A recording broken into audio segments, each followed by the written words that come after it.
Hello and welcome back to another episode of the Cinematic Trinity and our series where we're watching 30 films in 30 days. And we're at number 6, No Country for Old Men. The Coen brothers directed film which follows Josh Brolin's character stumbles across like a shootout, gets a briefcase full of money, and it's him being chased down by, what's his name? What's Javier Bardem's character? Anton Chigurh. Yeah, so he's being chased by this hitman, and it's just all the drama that ensues from that story. Mm-hmm. It's been on my list for a while to actually watch this, so thanks again, New York Times, for presenting this to actually force me to watch it. But yeah, what did you think about No Country for Old Men?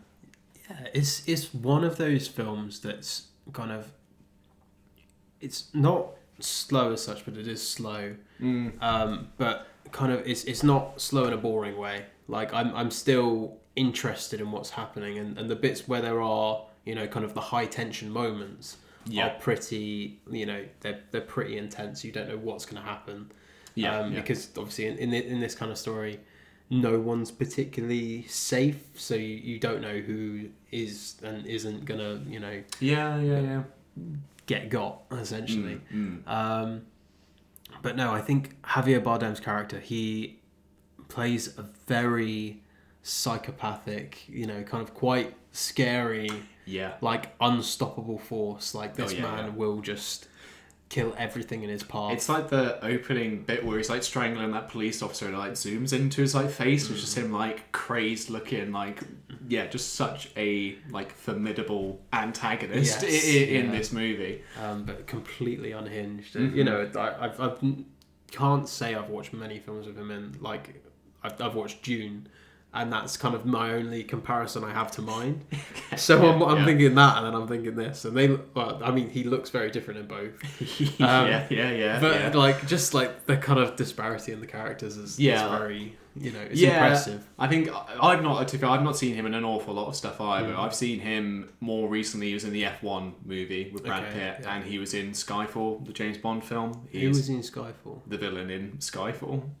It's been so long since I watched Skyfall. So he's the villain in that, and he was good in that, but like you say, like No Country for Old Men complete, like the very end of like the bad guy spectrum. Yes. But I agree with what you say, like it is slow in points, like very deliberately, but like because it's pretty much like a whole, it's just a chase film. It's not like Mad Max, it's like, Josh Brolin is on the run, and it's just, there's some good setup here of like how the mechanics of the chase works, like how, not massive spoiler, but like the briefcase is like tracked, and like when that gets revealed, like that's really cool, and like adds to it, and like just the way it's shot, and like how it makes you feel tense, like even just like a shadow under a door makes you like on the edge of your seat. I think Josh Brolin's pretty good.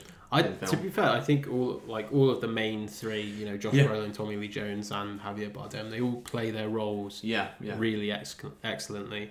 And I mean, Josh Brolin anyway kind of really fits that kind of role of like a hunter that's also kind of who's a military veteran. He's kind of got that presence about him that is completely believable, that he would have this kind of skill set behind him, and he's like not 100% good either. No, like exactly. He's greedy. That's like his whole thing. Like he's very irredeemable in that sense, like he can't let go sort of thing. So it's kind of like maybe apart from like Tommy Lee Jones, like there is no protagonist in this story. And like Tommy Lee Jones, to be fair, like he's one of the poster people in it. Like he's in the film like quite a bit, but he's not like, he's almost very like secondary. Like what he's doing isn't like, it surprised me. I thought he was like fully in like this investigation or whatever, but he's actually kind of like on the sidelines, just kind of there, like sort of thing. But I guess that leans into like the title again. It's like he's a bit out of his depth with what's actually happening with like hitmen and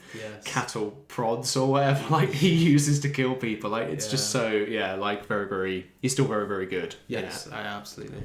So shall I say what the New York Times said about it? Oh yeah, go on. So they've said, what's the most you've ever lost on a coin toss? The menacing hitman Anton Chigurh, Javier Bardem, asks a gas station owner who didn't realise he was going to gamble with death that day. Chigurh verges on superhuman as he stalks through the neo-Western crime thriller that the Coen brothers adapted from Cormac McCarthy's blood-soaked novel about violence and fate. Long stretches have no music or dialogue. It's just men working hard not to die. But as one character puts it, you can't stop what's coming. And Brian Cox, actor, not to be confused with Brian Cox, scientist. It says it's the Coen brothers at their best. They're sort of daring and they're pushing the envelope all the time with the amazing character played by Javier Bardem. So very much saying again there, like Javier Bardem is the standout of the film. I love it. Brian Cox, to be fair to him, he's been in this list a lot. Like he's in Who a lot. is Brian Cox? I'm trying to think of like. Well, what he's even been in. So, do you know in Adaptation he goes to that seminar and he's the guy talking about... Well, he's the guy talking? Yeah. Like okay, I don't really know. No, do you know X-Men 2?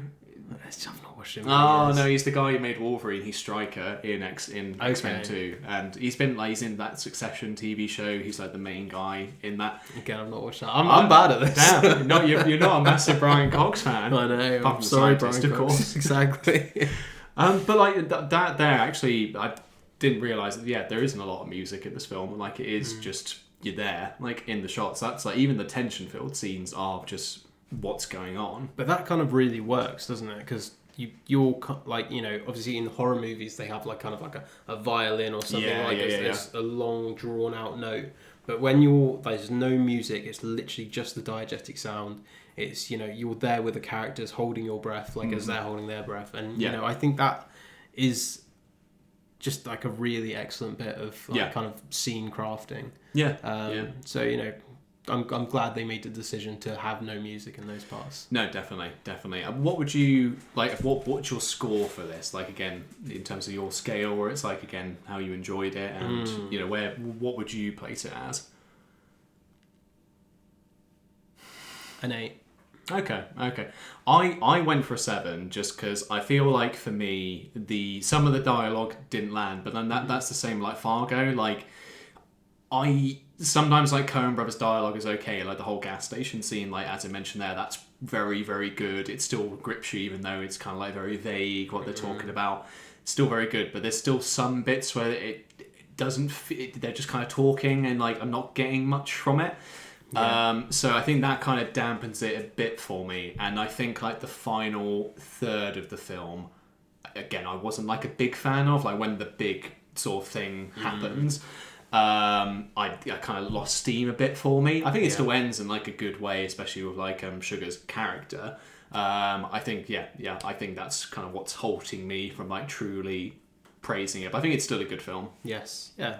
No, I enjoyed it. I'm glad that I got the opportunity to watch it. Yeah. And as I mentioned to you before, not in the lengths of this podcast, but I there was a lot of scenes that I'd seen before, but not knowing they were from this film. So it was good to actually put a film to a clip. As it were. But no, I definitely recommend it for people that are film people, film buffs. Would you? So again, the important question: is it one of the best films of the 21st century? And would you place it at number 6, like the 6th greatest film of this century?